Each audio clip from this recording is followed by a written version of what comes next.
All you had was the body and the markings on the body. In Los Angeles, a serial killer known as the Hillside Strangler turned out to be a pair of sadists. A certain chemistry develops between them that emboldens both of them together. Detectives had almost no clues to help them. In that kind of situation, you're hoping for the worst. Another victim for evidence. We didn't come up with one fingerprint, not a fingerprint, not from anybody. But after a dozen deaths, the murderers became careless, and prosecutors were able to jail two of America's most deranged killers.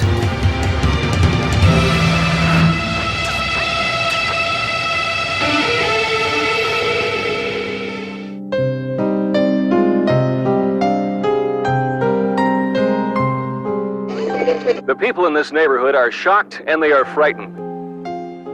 It was a killing spree that horrified the citizens of Los Angeles. This victim is number 10 in a series of mysteriously similar incidents. Over 4 months at the end of 1977 and at the beginning of 1978, 10 young women were murdered. Investigators are no closer today to apprehending the killer than they were 6 weeks ago. From the start of the investigation, detectives found striking similarities between the cases. Generally, the bodies were found in the hills surrounding the city of Los Angeles, pretty close to the center of the city. They were all sexually abused. The cause of death was ligature strangulation. On October the 31st, 1977, the alarm was raised in a neighborhood north of downtown LA. We received a call 5:36 a.m.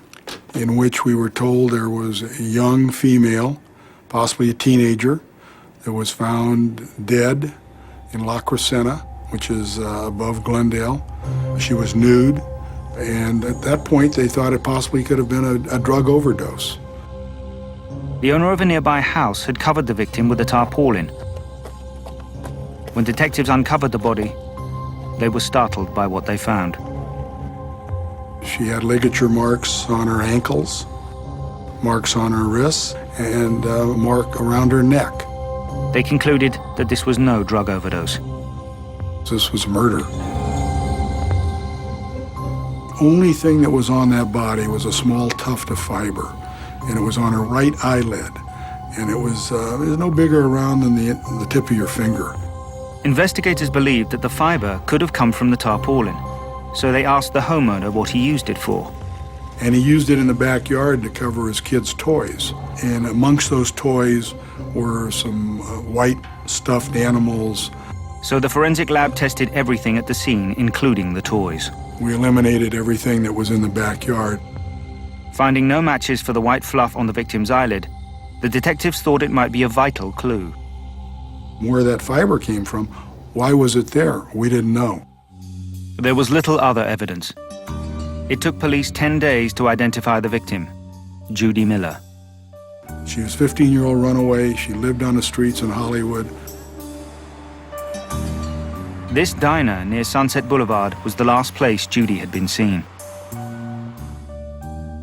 But even before she was identified, another victim was found. Her name, Lisa Castin. And she was found, 8-10 miles away. She had been dumped on the side of a road. She was found nude, and she had been strangled. At the morgue, investigators examined the bodies of Judy and Lisa. The ligature marks were the same. They were identical. So at that point, we knew we were looking for one or more individuals that was responsible for both of these murders. More bodies turned up during November 1977.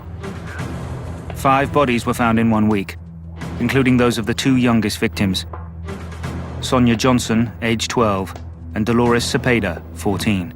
They're very close. They used to like to shop together a lot, and this particular day they were shopping at the Eagle Rock Plaza.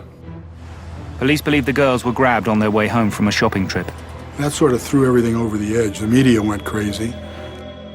Because the bodies had been dumped in the hills around LA, the press named the killer the Hillside Strangler. By mid-November 1977, the bodies of 5 girls and young women had been found in the Los Angeles area.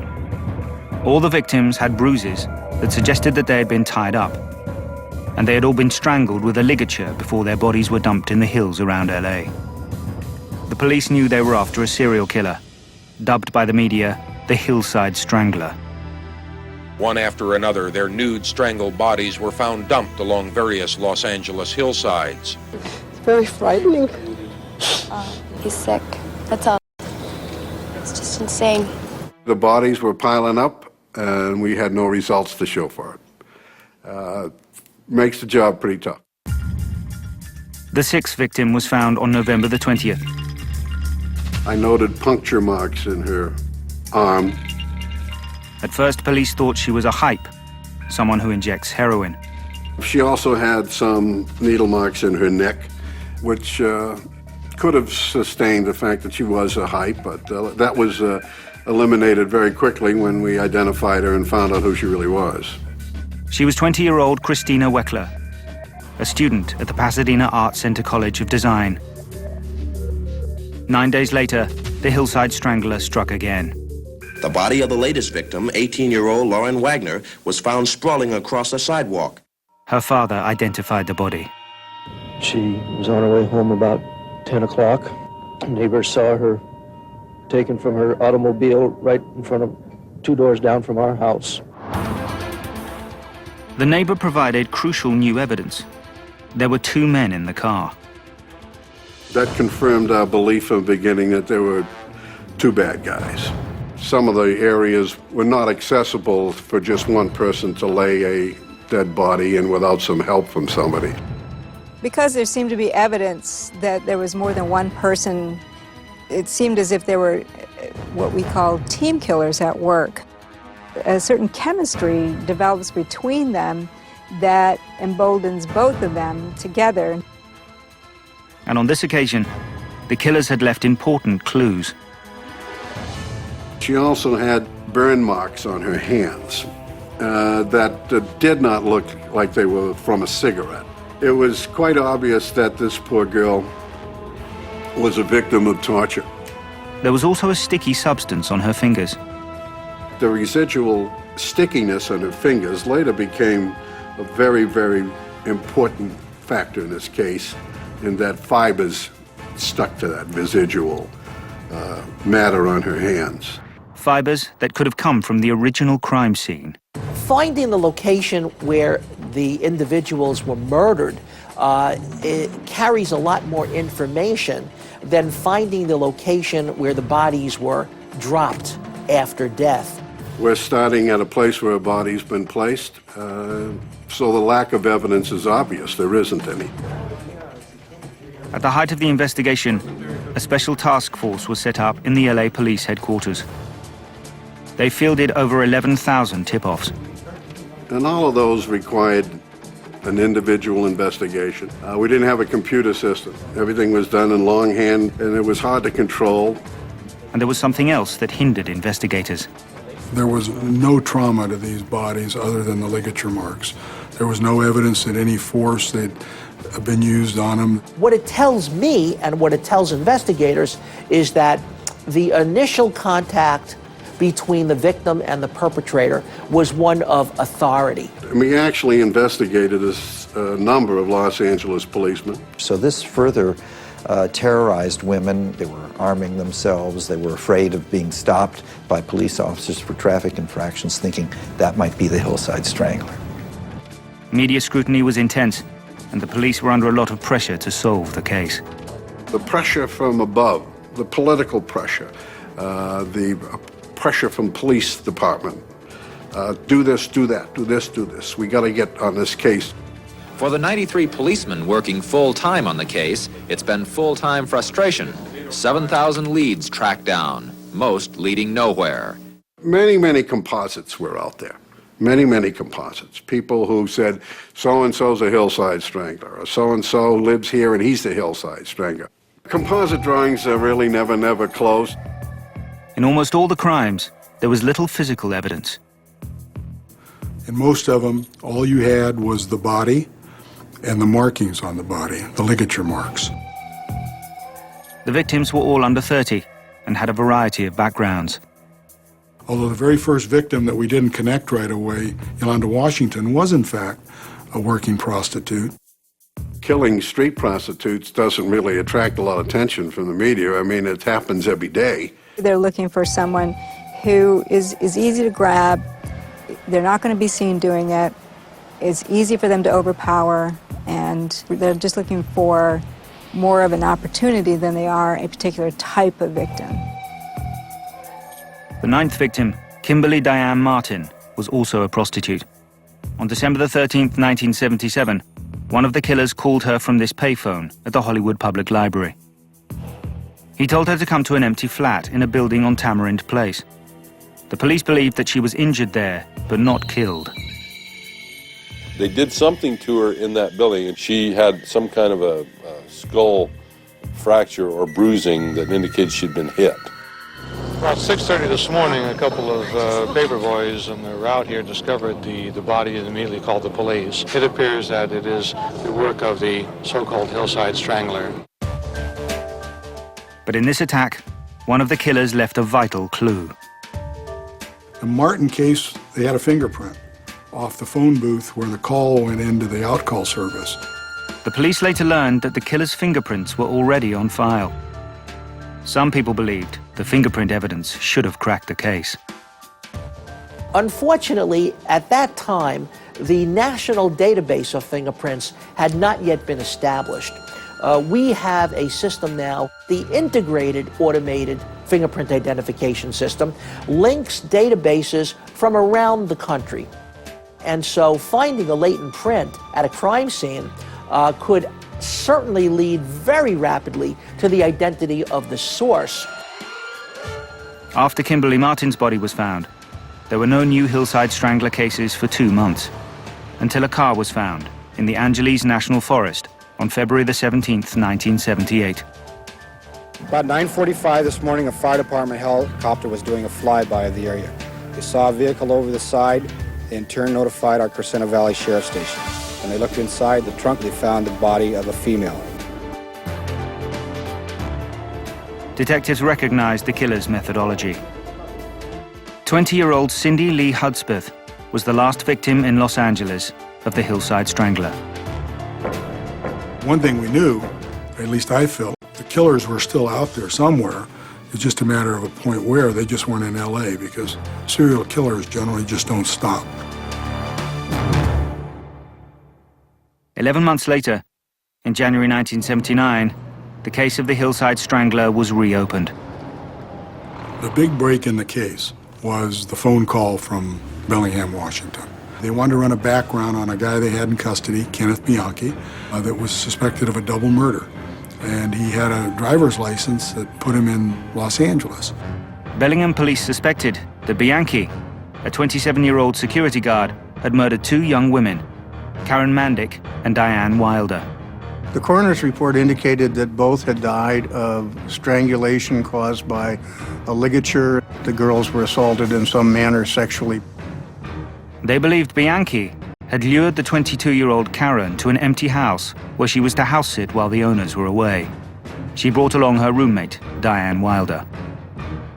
He took Karen Mandick into the house by herself, had her go down the stairs in front of him, and murdered her on the staircase. We believe he then moved the body aside and went and got Diane and had her precede him down the staircase, where he ligature strangled her as well. Police later found their bodies in Karen's car, parked in a secluded spot. The bodies were removed and put on sterile sheets, and that was a fortuitous thing because one of the items that fell off one of the bodies onto one of those sterile sheets was a pubic hair, which later turned out to be a hair of Kenneth Bianchi. The physical evidence was overwhelming on both of those murders. One of the girls did tell her boyfriend what was going to happen, and there was also a note left behind.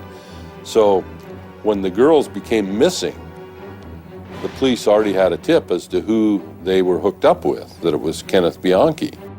Detectives began building the case against him for the double murder in Bellingham. Meanwhile, 2,000 kilometers away in Los Angeles, investigators were looking into Bianchi as a suspect in the Hillside Strangler case. They were stunned at what they found. Bianchi had once lived next door to Christina Weckler and across the street from Cindy Hudspeth.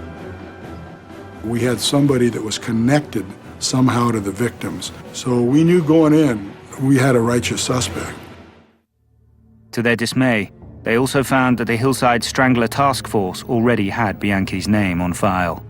It should have been solved by one of the clues that was called in to LAPD, because the mother of a girl that Bianchi dated didn't like him. And when all the stuff was coming out about what was going on, she just had this just gut feeling. So she called the task force and says, "You ought to look at Kenneth Bianchi." Bianchi had also applied to be an LAPD reservist and had gone on ride-alongs with the police. He asked the ride-along officer questions about the Hillside Strangler killings. Wanted to go see the crime scenes where they were. The LA detectives flew to Bellingham, where they examined the remains of the Washington State victims. They examined the two bodies carefully and compared the ligatures with photos they had of some of the other Los Angeles victims, and were pretty certain that Bianchi was indeed the Hillside Strangler. But if Bianchi was the Hillside Strangler, who was his partner in crime? Police got the answer from Bianchi's girlfriend, Kelly Boyd.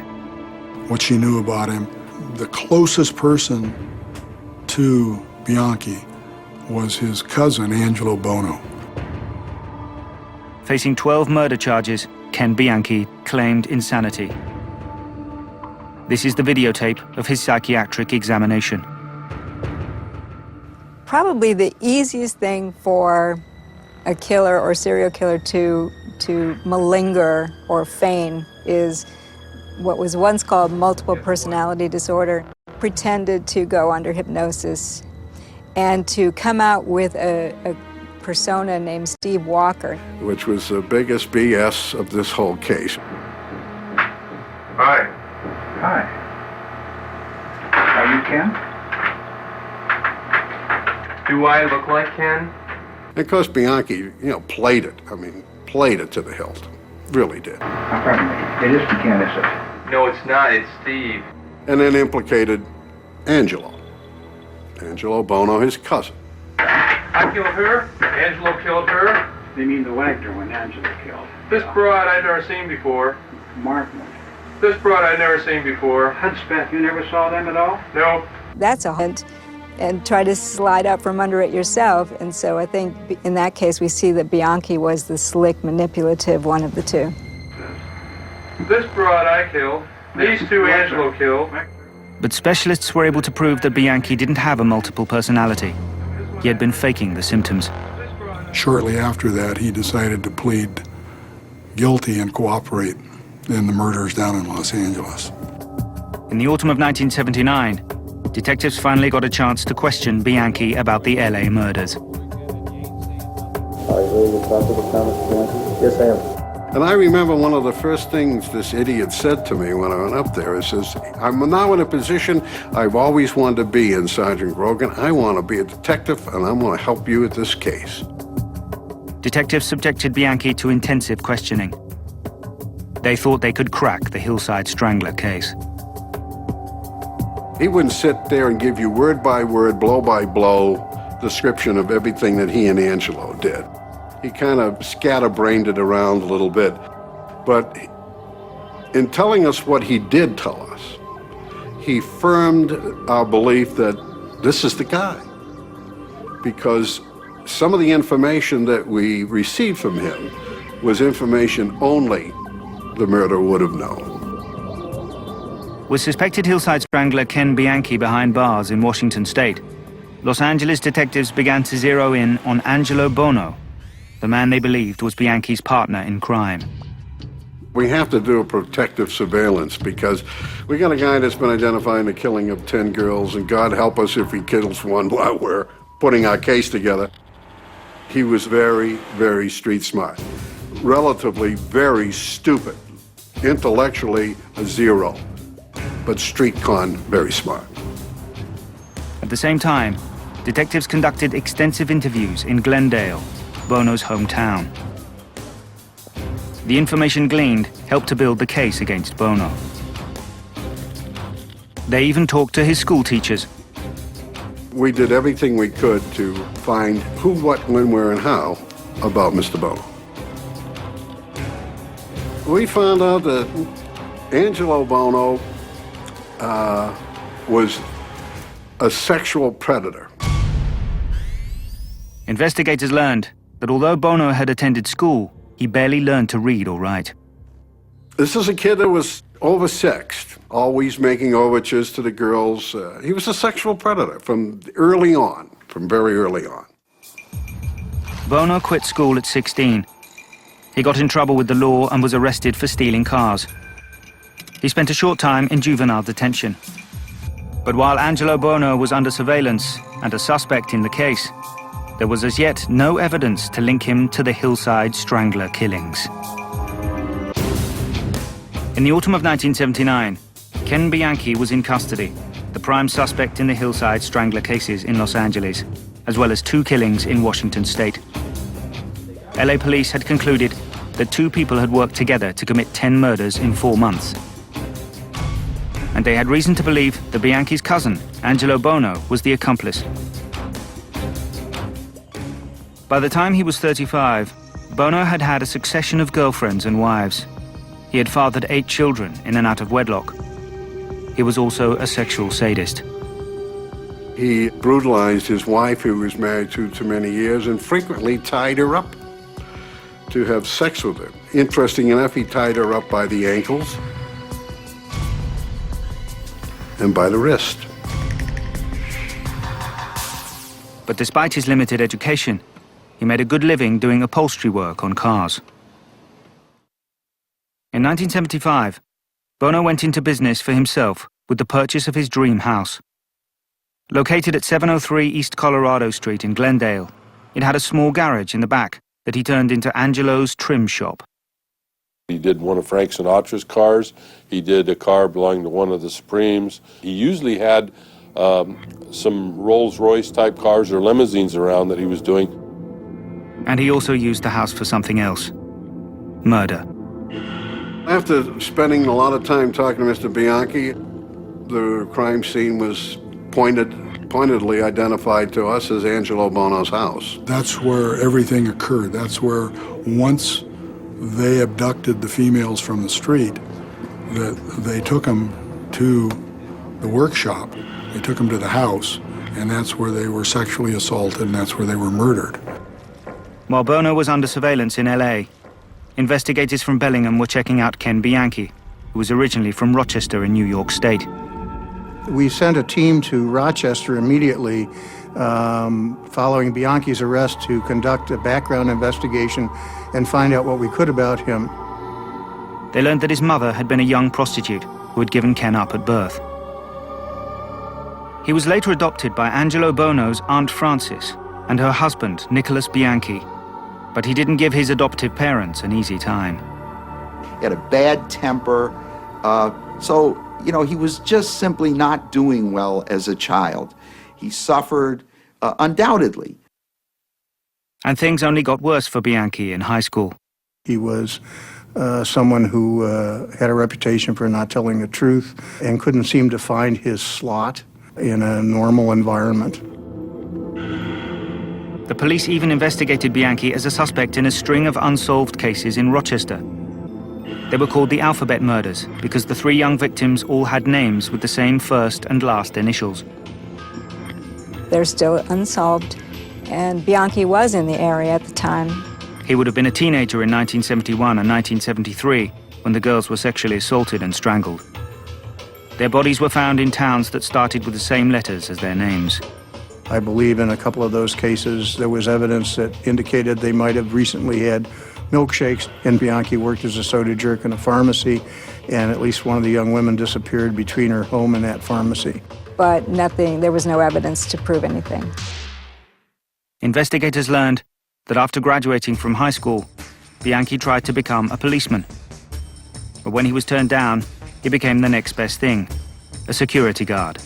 And I think that the original idea of becoming a security officer or a policeman was his way of dealing with his tremendous feelings of inadequacy.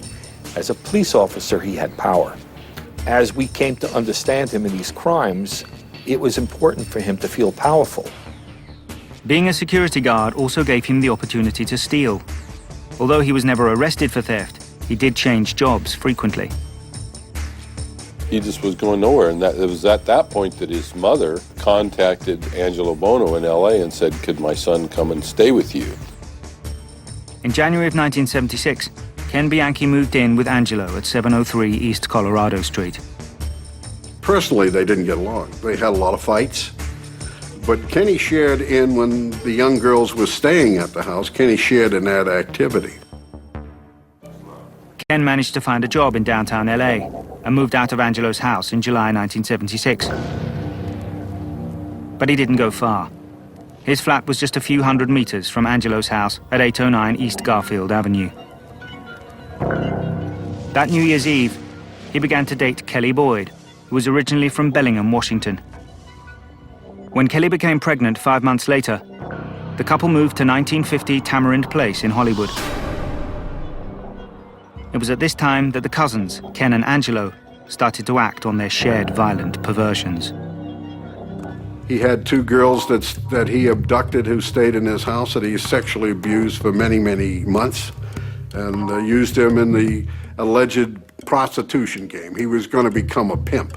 They kind of tried out the idea that they trusted one another and they could break the law and get away with it and be successful as... On the night of October the 17th, Buono and Bianchi were cruising Hollywood Boulevard when they picked up a 19-year-old prostitute, Yolanda Washington.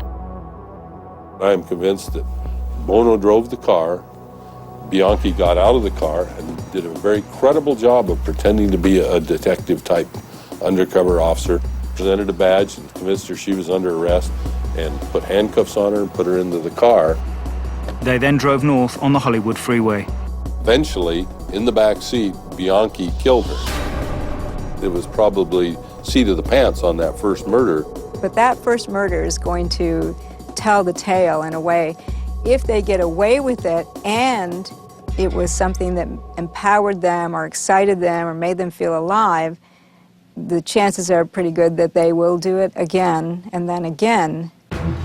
They developed their methodology with their second victim, the 15-year-old runaway Judy Miller.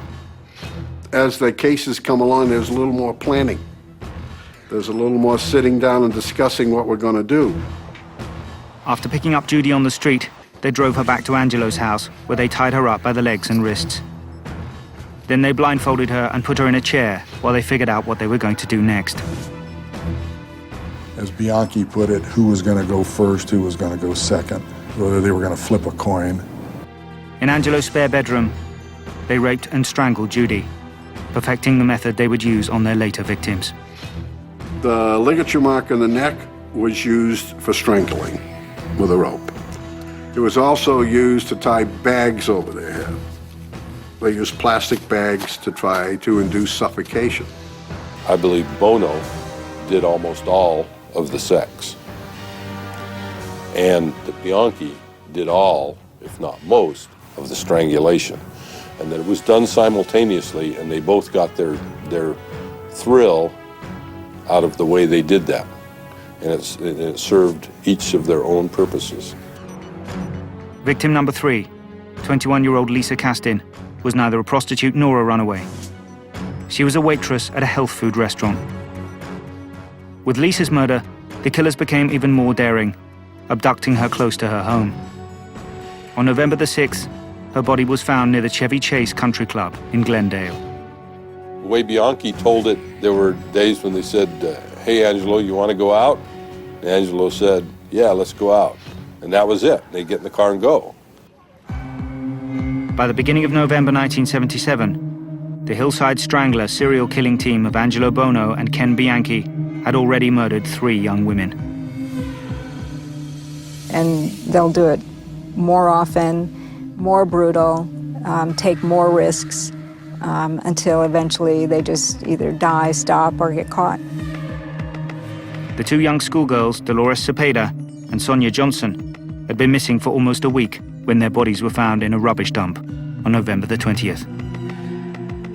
It was determined that they were in the custody of Buono and Bianchi at Buono's residence for probably 3 or 4 days, based on the time that they were reported missing and on the time that their bodies were found. So I'm sure they went through hell with the game playing of Mr. Bianchi and Mr. Buono. But when Detective Sergeant Grogan later tried to question Bianchi about these murders, he clammed up. It was one subject matter that he cared not to address. He was very embarrassed to discuss the death of 2 young girls. It bothered him. By now, 5 bodies had been found. There were so many in a fairly short period of time that it indicated this is more of entertainment or a game. In that case, you're going to find a certain amount of experimentation. Christina Weckler's murder at the hands of Bianchi and Buono was particularly gruesome. The cousins tried to kill her by injecting cleaning fluid into her arm and neck. When that failed, they used gas. Team killers play off of each other, and they develop sort of a killing chemistry where this is what they do together. On November the 19th, Angelo and Ken abducted Christina from her home. They got her out of the house by telling her that someone had crashed into her car. But unlike the other victims, Christina was not a complete stranger. Ken Bianchi had lived next door to her at 809 East Garfield Avenue. She had met him on a previous occasion and actually had made a notation about him in her date book that she kept. Thought he was a real phony. He was not a very careful serial killer. Most of them target absolute strangers. Victim number 7, 28-year-old Jane King, was a complete stranger. Jane was an aspiring actress type, very, very beautiful girl. One night in November 1977, Jane had just left LA's Scientology Center, where she was taking acting classes. Investigators learned that the cousins lured Jane into a car and took her to Angelo's house. There, they sexually abused and strangled her. It was the 7th murder, and the police were desperate for clues. In that kind of situation, you're hoping for the worst. Another victim for evidence. I mean, that's the worst thing you'd think of, but you do that. You can't help doing that. You say, well, if there's another case, maybe we'll have a bigger break. Their break came with the next case, the murder of Lauren Wagner. Investigators later found out that Buono and Bianchi had attempted to electrocute her, taping electrical wires to her hands. But the tape they used caught the fiber investigators later found on her body. Now, with Bianchi cooperating with detectives, it wouldn't be long before they had something to match it to. But although he was talking, Bianchi still wasn't telling them everything. There was never any specific information from Bianchi to say, step 1 was this, step 2 was this, step 3 was this. Nothing really specific as to say who did exactly what to whom. But in the 9th murder, detectives found another link between Bianchi and a victim. He had lived on Tamarind, which connected him to the Martin case. Kimberly Martin was the prostitute that Bianchi and Buono had lured to an empty flat at 1950 Tamarind Place. It was the same building where Ken lived with his girlfriend, Kelly. And then also a prints in the phone booth at the Hollywood Library where the phone call was made to get Kimberly Martin to come to that apartment building. And that fingerprint matched him, by the way. After we got back from Bellingham, we had them compared. Investigators also discovered a link between Bianchi and the 10th victim, Cindy Hudspeth, whose body was discovered in her car at the bottom of a cliff. Her flat at 800 East Garfield was on the same street where Bianchi once lived. There's no indication that they ever knew each other before that, but he did live across the street from her. Detectives learned that Cindy went to Angelo's workshop on February the 16th, 1978, to get new floor mats for her car. Ken showed up unexpectedly. And Buono had this beautiful, reddish-haired young girl there and was talking to her. And during that conversation, Buono and Bianchi, decide, let's do her. They ended up sexually assaulting her and killing her. There would be no more Hillside Strangler cases in Los Angeles. After their 10th murder, Angelo Buono decided to call it quits. Kenny was getting out of control, and probably in the way they were approaching women or whatever. We know that on the day of the last murder, they tried to abduct another woman, and they botched that. They had a breakup. Buono told him, get out of his life. I'm going to kill you. By now, Bianchi's girlfriend, Kelly Boyd, had given birth to their son and had moved to Bellingham, Washington, to be near her family. Ken decided to join her there. When he was on his own, he still wanted to kill. He hadn't satiated that need, but he also couldn't pull it off by himself. Buono was much more clever and probably able to control things better than Bianchi. I mean, Bianchi does a double murder in Bellingham, Washington, and he's caught almost immediately. Bianchi was clearly a killer. Maybe he wouldn't have killed as much without Buono, but the probability is that Buono wouldn't have been a killer without Bianchi. In October 1979, Ken Bianchi pleaded guilty to the double murder in Bellingham and to 5 of the 10 killings in Los Angeles. The guilty plea would keep him from the electric chair. We saw remorse from Ken Bianchi. He loved to cry. Your Honor, I can't find the words to express the sorrow I feel for what I've done. In no way can I take away the pain that I've given to others.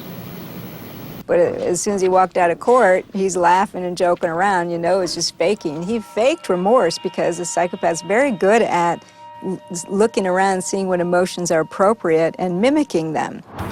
As part of his plea agreement, Ken promised to testify in court against his cousin, Angelo Buono. With Ken Bianchi pleading guilty to 7 counts of murder, the LA police needed to build a case against the man they suspected was his accomplice in the Hillside Strangler cases, Ken's cousin, Angelo Buono. For several months, the LAPD had Buono under surveillance in Glendale. In October 1979, it was finally time to pay him a visit. We gotta go see him. We have to get some statements from him on the record. So Bob Grogan and another detective went to his workshop. They showed him photographs of the victims. And his response basically was, yeah, I saw a picture in the paper.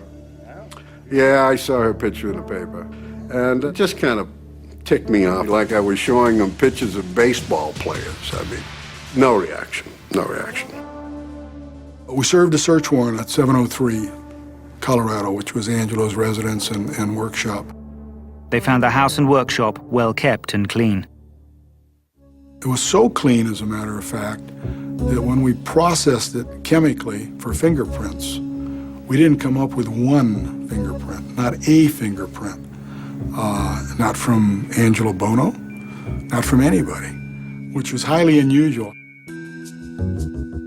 Although there were no fingerprints in Angelo Buono's house from either Buono or his victims, other physical evidence found there implicated him in the crimes.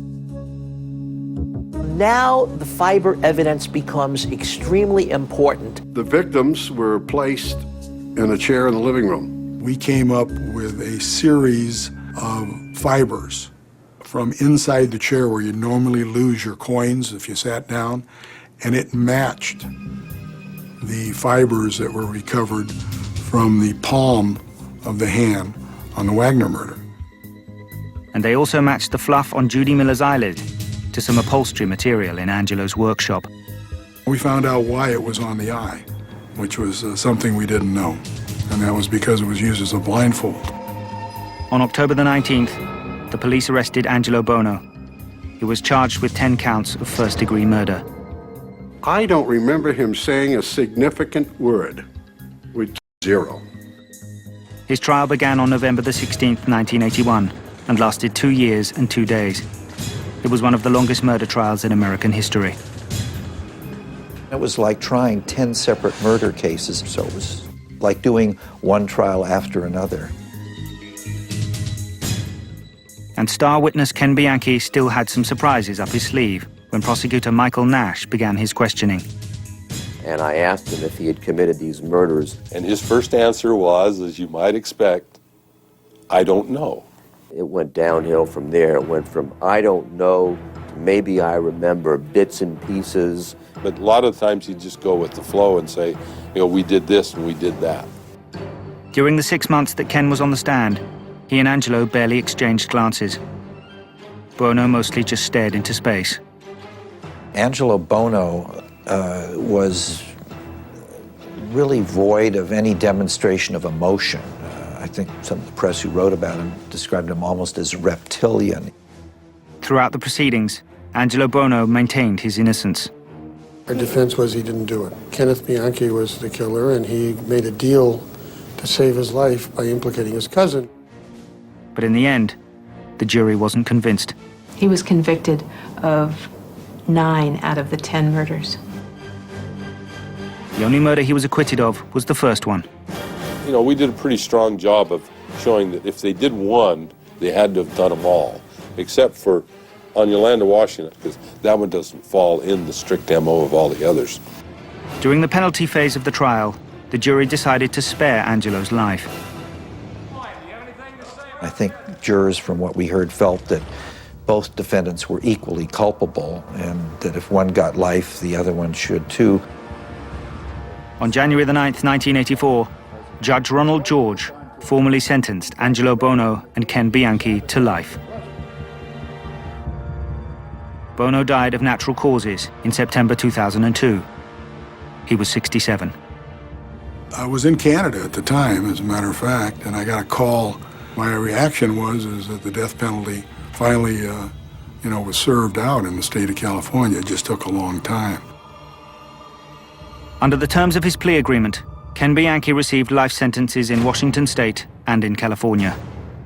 While in prison, Bianchi has protested his innocence. Now I think he's saying he's totally innocent and we framed him. Yeah, that's the character you're dealing with. These were some of the worst criminals that I've ever seen because there was nothing about the heat of passion. There was no diminished mental capacity or insanity. They killed because of the momentary sexual gratification of raping and then killing their victims. And I always felt such sympathy and empathy for the parents and the survivors that they would, the rest of their life, deal with this stuff that these two animals perpetrated on them. It's incredible. Incredible.